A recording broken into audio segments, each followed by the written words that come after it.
লকডাউনের মধ্যেও নিত্যপণ্যের জন্য টিসিবি ট্রাকে ক্রেতার ভিড়। রমজান সামনে রেখে বাড়ানো হয়েছে ট্রাকের সংখ্যা।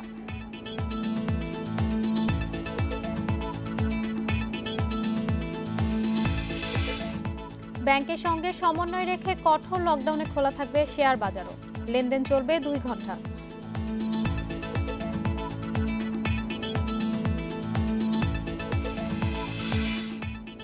রাজধানীতে মার্কেট ও শপিং মলে উপচে পড়া ভিড়। মানা হচ্ছে না সামাজিক দূরত্ব, স্বাস্থ্যবিধি।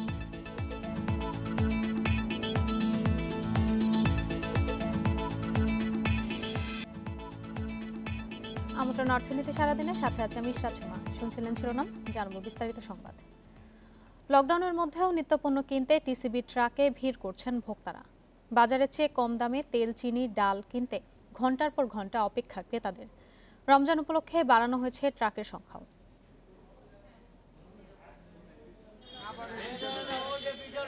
অবসরপ্রাপ্ত স্কুল শিক্ষক আব্দুল বারী। চাকরি না থাকায় তেমন আয় নেই, তাই বাজারের চেয়ে কম দামে পণ্য কিনতে এসেছেন টিসিবি ট্রাকের সামনে। দীর্ঘ অপেক্ষার পর কিনতে পেরেছেন সয়াবিন তেল, চিনি সহ অন্যান্য পণ্য। একই জায়গায় অনেকক্ষণ দাঁড়ায় থাকলে পরে আমার একটু সমস্যা আছে। এই সমস্যার কারণে আমি বলছিলাম যে আমাদের একটু যদি সাহায্য করেন তাহলে হয়তো আমি মালটা নিয়ে আমি চলে গেলাম আর কি। করোনাকালে মানুষের আয় কমেছে, আবার বাজারে বেড়েছে নিত্যপণ্যের দাম। এমন পরিস্থিতিতে স্বল্প আয়ের মানুষের একমাত্র ভরসা এখন টিসিবির পণ্য।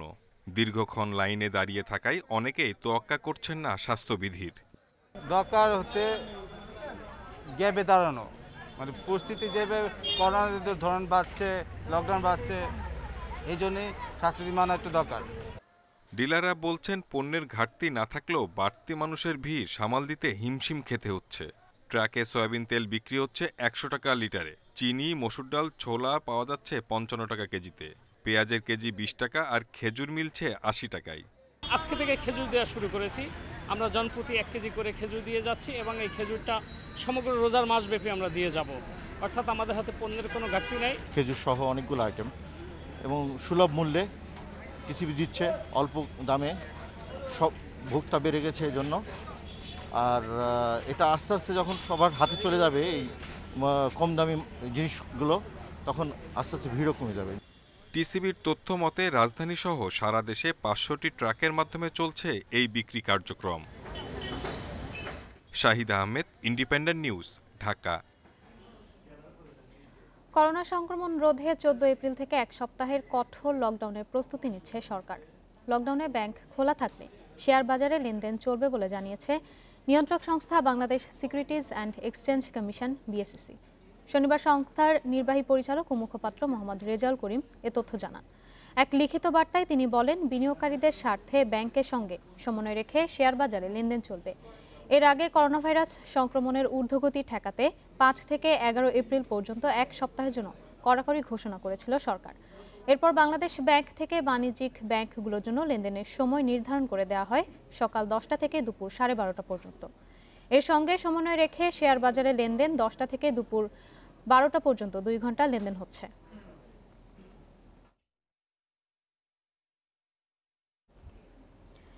পরপর 3 সপ্তাহ ধরে মূল্যসূচকের নিম্নমুখী ধারায় শেষ হয়েছে 2 শেয়ার বাজারের লেনদেন। তবে শেয়ার বিক্রির চাপে বেড়েছে লেনদেন। এদিকে গত সপ্তাহে বাজার মূলধনও বেড়েছে 559 কোটি টাকার বেশি।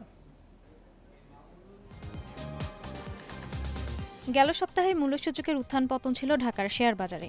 সপ্তাহ জুড়ে ডিএসইএক্স কমেছে 15.76 পয়েন্ট। সপ্তাহ শেষে অবস্থান করছে 5254 পয়েন্টে। সূচক কমলেও শেয়ার বিক্রির চাপে বেড়েছে লেনদেন ও বাজার মূলধন। গেল সপ্তাহে লেনদেন হয়েছে 2324 কোটি 63 লাখ টাকা শেয়ার, যা আগের সপ্তাহ থেকে 294 কোটি টাকা বেশি। এছাড়া সপ্তাহ জুড়ে বাজার মূলধন বেড়েছে 559 কোটি 48 লাখ টাকা।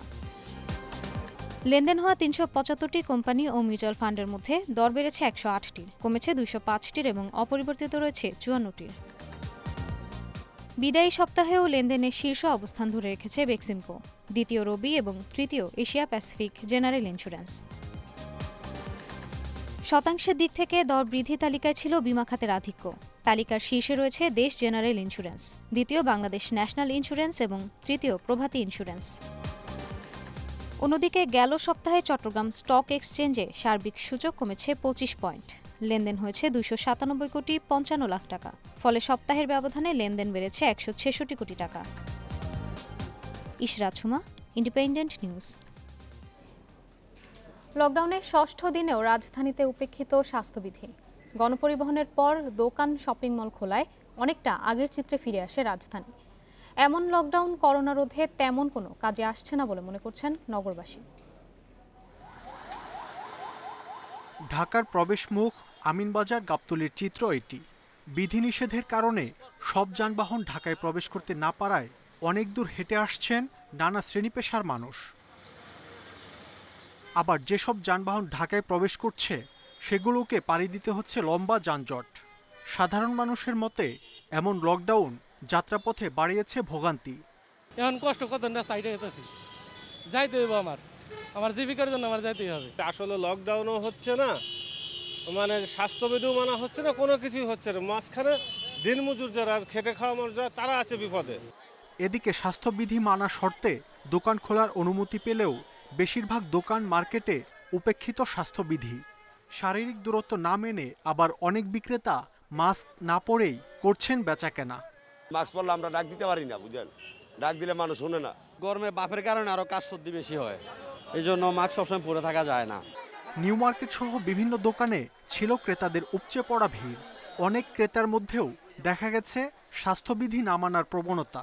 দমটা আটকে আসে, তো এই জন্য একটু ফাঁকা করি আবার পরে দিয়ে ঢেকে দিই। মানুষের মাঝে যে একটা আতঙ্ক থাকার কথা সেই রকম কোনো কিছুই নেই, স্বাভাবিক দিনে যেভাবে হয় সেভাবেই কেনাকাটা চলতেছে। লকডাউন আবারও বাড়ার ঘোষণায় মার্কেটে ক্রেতার চাপ বেড়েছে বলে মনে করেন বিক্রেতারা। মাহমুদ শরীফ, ইন্ডিপেন্ডেন্ট নিউজ, ঢাকা। করোনা মহামারী ও রমজানের আগে দাম নিয়ন্ত্রণে রাজধানীর বিভিন্ন বাজারে অভিযান চালিয়েছে জাতীয় ভোক্তা অধিকার সংরক্ষণ অধিদপ্তর। বেলা 11:15টার দিকে কারওয়ান বাজারে চালের আড়তে শুরু হয় অভিযান। এ সময় নির্ধারিত মূল্যের চেয়ে অতিরিক্ত দামে চাল বিক্রির অভিযোগে দুটি দোকান মালিককে 6,000 টাকা জরিমানা করা হয়। অভিযানে জাতীয় ভোক্তা অধিকার সংরক্ষণ অধিদপ্তরের কর্মকর্তারা ক্রেতাদের বাড়তি দামে পণ্য না কেনার অনুরোধ জানান। পাশাপাশি বাড়তি পণ্য কিনে ঘরে মজুদ না রাখারও আহ্বান জানান। ছুটির দিনে আজ রাজধানীর বিভিন্ন বাজারে ভোক্তা অধিকার সংরক্ষণ অধিদপ্তরের 11টি দল অভিযান চালায়।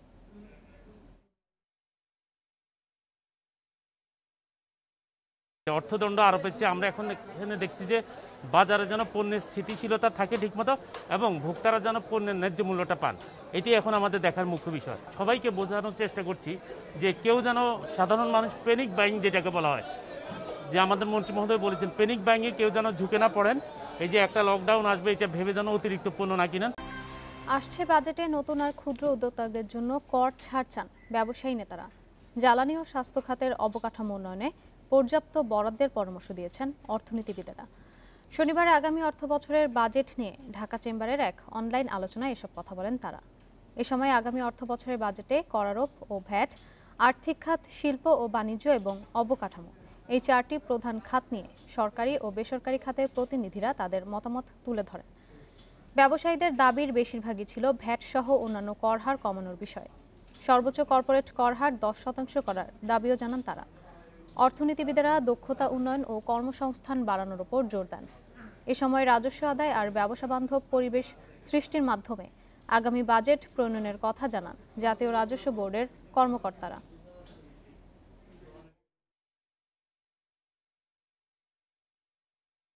এনবিআরের সামনে একটা বিপুল রাজস্ব লক্ষ্যমাত্রা নির্ধারণ করা আছে এবং সেই লক্ষ্যমাত্রা অর্জনের জন্য আমাদের কিন্তু রাজস্ব বাড়ানোটা প্রয়োজন আছে। সরকারকে অবশ্যই বর্ধিত রাজস্ব যোগান দিতে হবে এবং এই যোগানের মাধ্যমে, এই যোগান থেকেই কিন্তু সরকার জনগণের জন্য আবার ব্যয় করবে। গত বছর ট্যাক্স রেটটা কমিয়েছিলেন এবং আমরা আশা করব যে এই বছরে ওনারা যাতে এটা কমান, ট্যাক্স রেটটা 2.5% কমিয়ে আনার জন্য এবং প্লাস একটা এডিশনাল ট্যাক্স ইনসেন্টিভ দেওয়ার জন্য, যদি আমরা এমপ্লয়মেন্ট ধরে রাখতে পারি বা এমপ্লয়মেন্ট ক্রিয়েট করতে পারি। এখন আমরা করোনা মহামারীর মধ্যেই টানা 10 মাস ধরে দাম বেড়েছে খাদ্যপণ্যের। এতে করে বিশ্বজুড়ে 7 বছরের মধ্যে সর্বোচ্চ পর্যায়ে দাঁড়িয়েছে খাদ্যপণ্যের দাম। সম্প্রতি জাতিসংঘের খাদ্য ও কৃষি সংস্থা FAO এ তথ্য জানিয়েছে। FAO এর সর্বশেষ খাদ্যমূল্যের সূচকে দেখা যায় শস্য, তেলবীজ, দুগ্ধজাত পণ্য, মাংস এবং চিনির দাম ফেব্রুয়ারিতে 1 পয়েন্টে থাকলেও মার্চে তা বেড়ে দাঁড়িয়েছে 118.5 পয়েন্টে। সংস্থাটির হিসেবে 2014 সালের জুনের পর খাবারের দাম এতটা কখনোই বাড়েনি। এছাড়া সংস্থাটি বলছে 2020 সালে সারা বিশ্বে শস্যের রেকর্ড ফলন হয়েছে, যা 2021 সালে অব্যাহত থাকবে। এছাড়া গুরুত্বপূর্ণ শস্যের মধ্যে গমের রপ্তানি মূল্য সবচেয়ে বেশি কমেছে এবং উদ্ভিদজাত তেলের দর 8% বেড়েছে, যা 2011 সালের জুনের পর সর্বোচ্চ দর।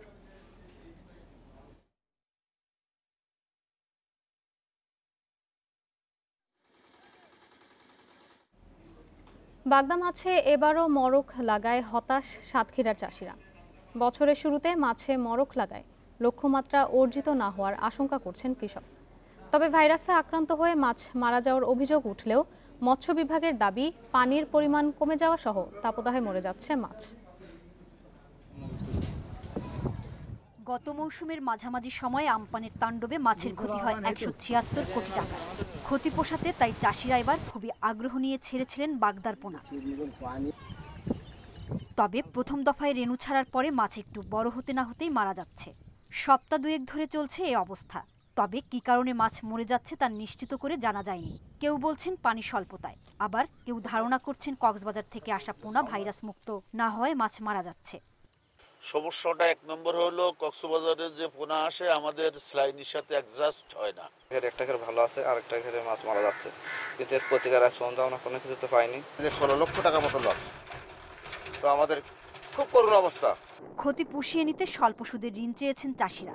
অন্য জেলার সাথে তুলনা নয়, সাতক্ষীরা জেলাকে ভিন্নভাবে দেখতে হবে।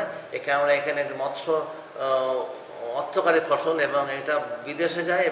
অল্প পানির ঘের থেকে বাগদা চিংড়ি সরিয়ে ফেলার পরামর্শ দিচ্ছেন মৎস্য কর্মকর্তারা। এই অঞ্চলে সবচেয়ে বড় সমস্যাটা হচ্ছে পানির গভীরতা অনেক কম থাকে, যার জন্য টেম্পারেচার বেড়ে যায়।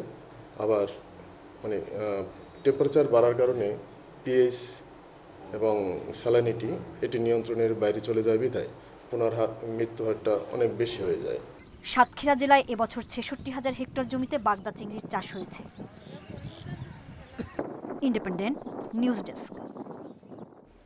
সাভারের আশুলিয়ায় আগুনে পড়ে গেছে একটি তৈরি পোশাক কারখানার গোডাউন। ভোর 4:30টার দিকে আশুলিয়ার জিরাবো এলাকায় এই অগ্নিকাণ্ড ঘটে। ফায়ার সার্ভিস জানিয়েছে সিলভার অ্যাপারেলস নামের কারখানাটির 7ম তলার গোডাউনে আগুনের সূত্রপাত ঘটে। পরে ফায়ার সার্ভিসের 3টি ইউনিট আগুন নিয়ন্ত্রণে কাজ শুরু করে। আগুনের তীব্রতা বেশি থাকায় এতে যোগ দেয় ফায়ার সার্ভিসের আরও 3টি ইউনিট। সে সময় প্রায় 2.5 ঘন্টার চেষ্টার পর নিয়ন্ত্রণে আসে আগুন। তবে এই ঘটনায় হতাহতের খবর পাওয়া যায়নি।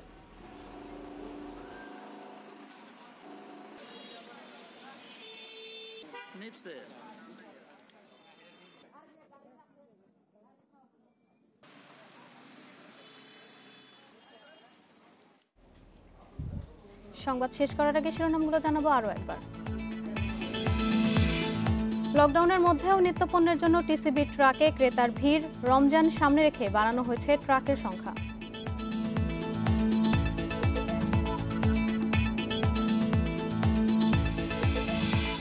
ব্যাংকের সঙ্গে সমন্বয় রেখে কঠোর লকডাউনে খোলা থাকবে শেয়ার বাজারও। লেনদেন চলবে 2 ঘন্টা।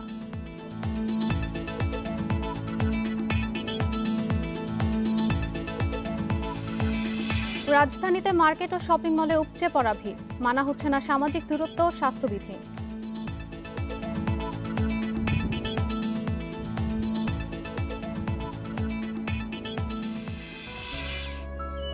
সেরা গ্রিন ওয়াটার ট্যাঙ্ক, পানির সেফ হাউস।